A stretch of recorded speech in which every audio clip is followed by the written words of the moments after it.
Oh shit, that little boy is the seed of Chucky. I knew he was bad, but I didn't know he was going to be that bad. Like this dude's a fucking demon in the flesh. Shit, damn camera all fucked up. Who messed with my camera?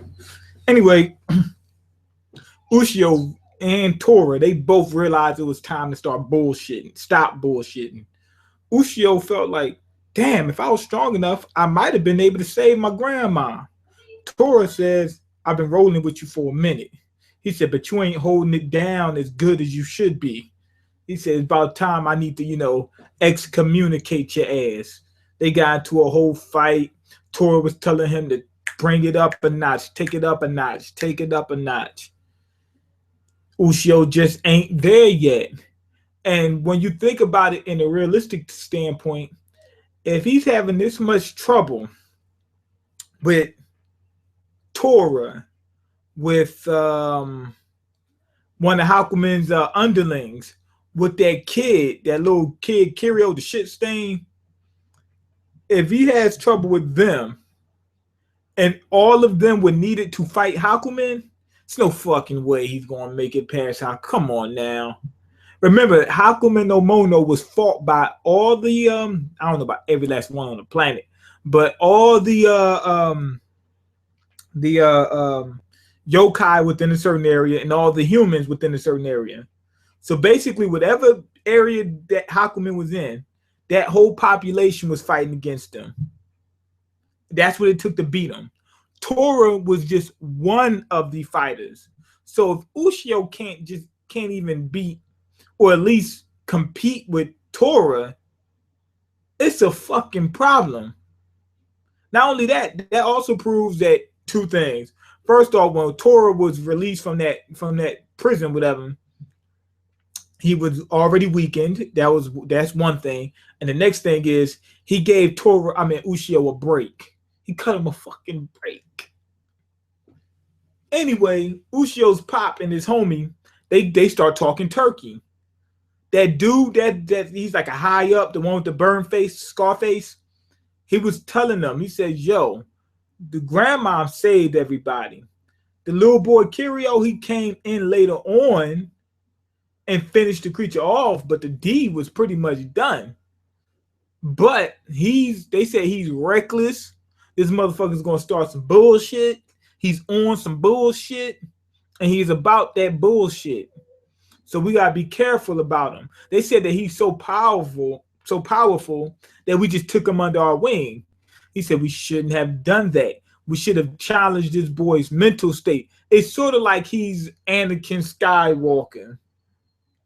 Remember, Anakin comes, he's got the motherfucking force of the force of a force forcer. I don't know. He had the skill and power, not skill, but the power in terms of force.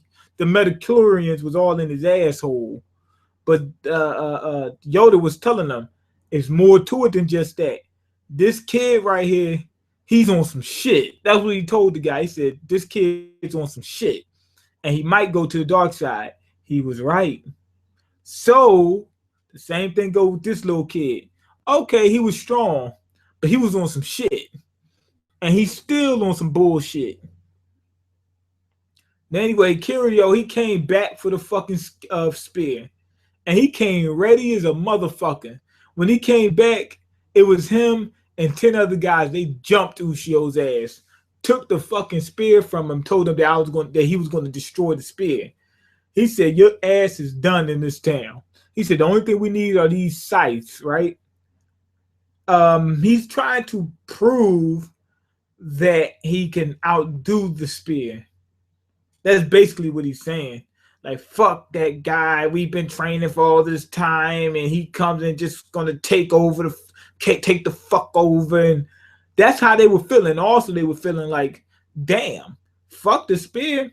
Can't we just do this shit on our own? We got shit. The spear was made by something.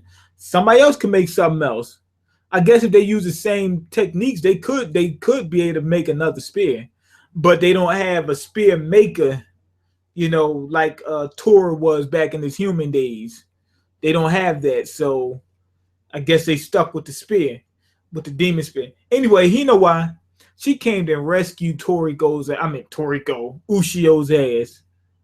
came after him, saved his ass. He seems soft as a bitch right now. He need help. It's nothing wrong with need help, but god damn, this kid Ushio need help like a help. I don't know. I couldn't think of anything else, but he needed help like a motherfucker. He couldn't get out those seals. That girl Hinawa said that those seals should be easier, shouldn't be too hard for him to take off. So, but at the same time, he wasn't trained to wield the spear anyway. They didn't know it was going to be him. You know, he wasn't trained for all that. But he got to get his ass in gear right now. So also, Tora is hanging out with, what's that guy, Nagari or whatever? He says, I'm done with that fucking Ushio. He said Ushio's born as a motherfucker. He said all he do is eat, sleep, and shit. So Nagara says, well, let's go on a little adventure. And they go on a little adventure. You know, and it turns out that that's the type of dude he is. He's been looking for adventures the whole fucking time. He's been looking for excitement. Anyway, the news about Ushio and the Beast Spear got the whole yokai agency jumping. They found out immediately. The shit just happened. They found out like that, right? And everybody was like, oh shit. If the dude who we're counting on beating Hakumen no Mono is getting beat by a goddamn kid, they said we out of luck. They said we ain't got no faith in the kid or the fucking Beast Spear. So everybody's starting to get divided. They getting divided like a damn fraction. And the dude is trying to keep everything, the guy, what's his name, Scarface. He's trying to keep everything together. But he doesn't know how to, he's just trying to do the best he can. He doesn't know exactly what to do exactly at that very moment. But that whole yokai agency is jumping right now. They said 10 of the people that was with them switched to the other side and joined the fucking 9-year-old kid. And the dude turned out to not even be he looks like he's 9 years old. He's only like 3. He's still a damn baby. Anyway, they go into this whole backstory, and there was some old ass dude. I mean, this old ass fart, right? His name was Inasa, right? He was basically the Tora of the yokai agency. Remember how Tora made like swords and shit like that to fight yokai and shit like that? Well, he was the one. He was like the expert blacksmith in there. He created all the weapons that they use. All the ones we've seen, he created. So he was real good at what he did. And he says, I'm going to use these weapons to back up the Beast Spear. And then his ego got to him. And he started tripping. This motherfucker started tripping real hard. You know, and the agency said, don't go fucking cracking up on me now. Basically, like Bishop told Steel in Juice. He said, don't go fucking cracking up on me now. He went cracking up on him. He felt after a while, he said, damn, I'm putting my whole life into being a sidekick. Not only that, he was damn good at what he did. Not only that, the weapons that he made work wonders on yokai. So he's like, damn, he said, I'm fucking yokais up now. He said, so all I got to do is, instead of trying to wait for the Beast Spear to be a sidekick, to be Robin, he said, I could make a weapon even better than the Beast Spear. Fuck all that. That makes sense to me. I wouldn't try to compete. I wouldn't try to back the Beast Spear up. If it was me, I would intentionally try to make stuff better than the Beast Spear. Not saying that I'm going to try to outshadow it, but why not have strong weapons? That's what he felt, and he was right in that sense. Make them as strong as you fucking can. That way you increase your odds, even if they still are like a sidekick to the Beast Spear. At least you put the best in. He kind of, that shit went to his damn head. Remember, nobody was fucking with him at the time. I mean, they were still in his style, his moves, even trying to riff like him, but they couldn't do it. So obviously he started feeling himself like Beyonce. She was feeling herself. He was feeling himself, you know. So at the minute he left and he said, I'm gonna do this shit on my own. He got excommunicated. He went out to some into the woods and got ate by a bear. No, I'm playing. He went out to the woods and tried to, you know, perform all these type of experiments to try to create the greatest fucking weapon known to man. And not only just create one, but he was trying to create like an army of the shit. He was like, why not? He knows fucking Hakumen's coming. He wants to be ready. I can understand that. But it looked like he fucking cracked up on us. Anyway, after that, Nagara, he brings Tora to the house where the guy used to live. The guy's dead. He starts talking some way out shit about how he got more juice than everybody and how everybody's gonna learn not to fuck with him, like unless they want to end up like Radamez and Quiles. And he also says that the reason he joined the agency was because he was bored. He said he was looking for a challenge. Fighting yokai was his challenge. And Tora says, that's the only reason. He said, you could get killed. He said, you trying to get, he said, you're risking your life for an excitement. And the dude, the motorcycle man, he says, hell fucking no. He said, if I thought my life was on the line, I would be the first one to run. When I heard that, I said, oh shit. This dude seems a little suspect for saying that. I'm not saying that what he's saying ain't true. I can understand. I fully understand that. Motherfucker put a gun up to your head and you ain't ready to run. I fully understand that. But he said, I'll be the first one to run.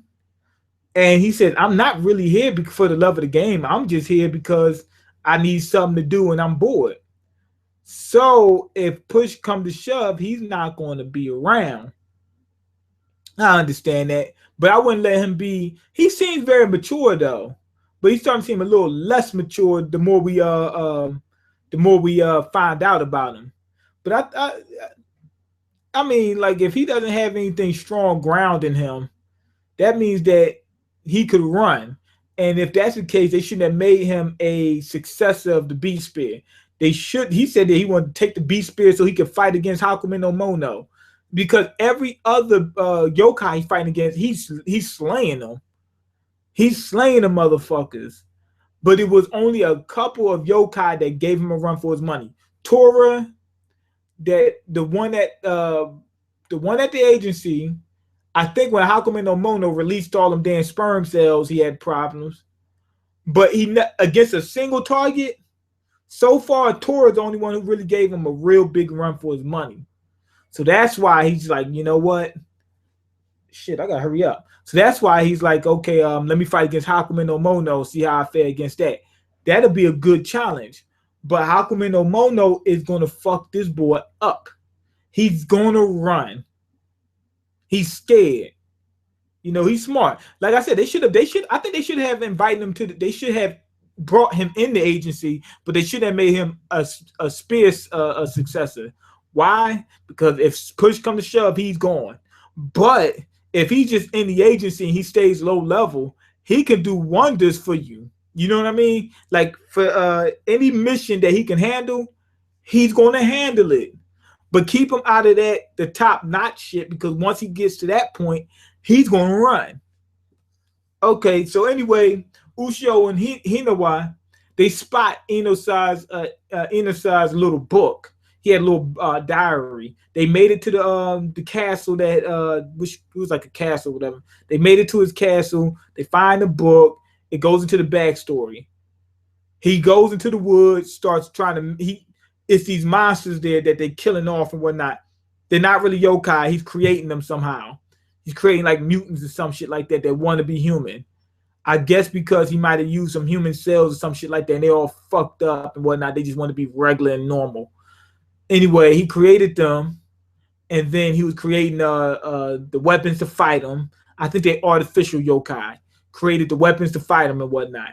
He could not create a weapon strong enough. Somebody shows up later on. It's fucking Hakumen. Comes in, gives him everything he needs, helps him create this scythe. That's the special one the little kid is using. And this motherfucker is a beast. And he says, okay, we're doing good. We're cooking with grease right now. And then what happens is he was trying to create a person to wield said spear, I mean scythe, to fight against Hakumen. And Hakumen is the one who brought in this little kid. It was a baby. Threw it in this vat. It was like a damn oven. Threw it in a fucking easy bake oven. And it cooked quicker than a microwave. Did all these experiments. Kid came out grown as hell. Came out like 9 years old. The baby went from a baby like this to a full-grown kid. And that's when he said that he was scared after that point. Like, who the fuck am I fucking with? The good thing about that is we realized Inosai would never win evil. We were thinking he was bad. He never went evil. He was never bad either. He was just trying to do exactly what I said. He thought, damn, fuck that. Well, he got a little cocky. But he wanted to make the best weapons possible. And he wanted to be recognized for it. That's what he was trying to do. Now, the part about fuck the spear, that's when he got a little too cocky and beside himself and whatnot. But trying to compete with the spear, there's nothing wrong with that. And he wasn't trying to hurt nobody. When he seen that kid get brought in and he seen this lady was willing to sacrifice kids and shit, he was like, oh shit, what the fuck am I dealing with? So he was never bad or evil. He went off to the dark side a little bit, but it was all with good intentions. And it turns out the dude that's with the kid, he's one of them damn artificial yokai. And he's strong as fuck. If I'm not mistaken, Hakumen helped him create that shit. So Hakumen created this shit. Hakumen created this shit to defeat the Beast Spear. Hakumen's scared as a motherfucker because he almost lost last time. So he's like, damn, if they got the Beast Spear, I'm definitely going to lose this time.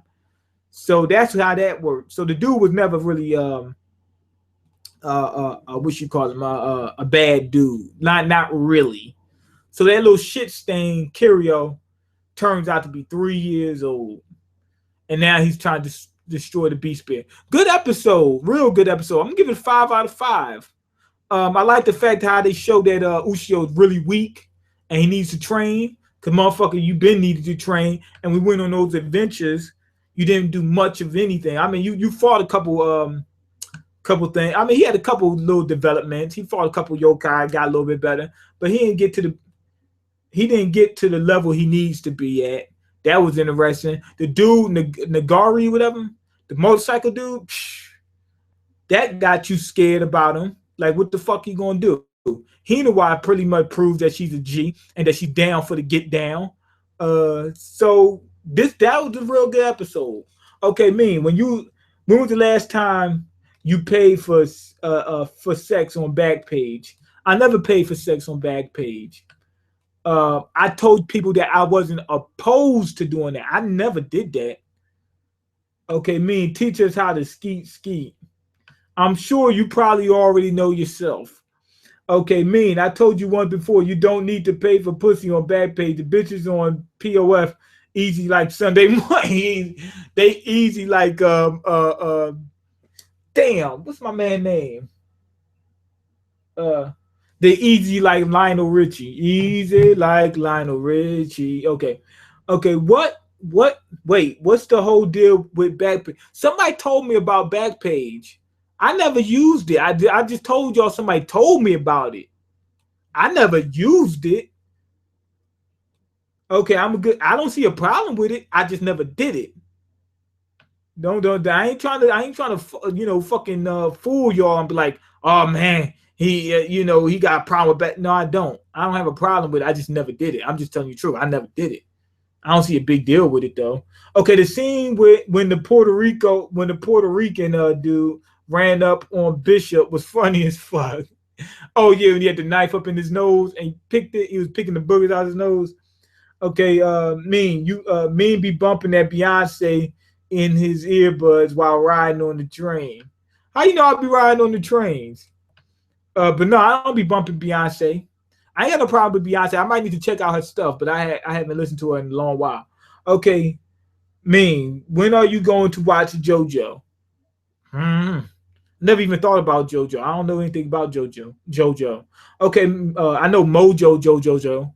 Okay, yo, if Nagiri see Hakumen, he probably gonna hop on his bike and get Ghost. He's gonna be Swayze. That's what they used to say back in the day. Swayze. Okay, y'all know what Swayze is. Like Patrick Swayze did this movie called Ghost. So they started saying Swayze meaning ghost. Okay, mean, why you know read bleach? Why you know read bleach? I dropped it a while back because it was bullshit at the time. People told me it got better, but I still didn't catch up and see what see what was going on with Bleach. As soon as I finish catching up with everything I need to, I might check out Bleach. Because everybody been telling me it's been getting better. Okay, the relationship between Kiro and Hakumen's goon was pretty weird.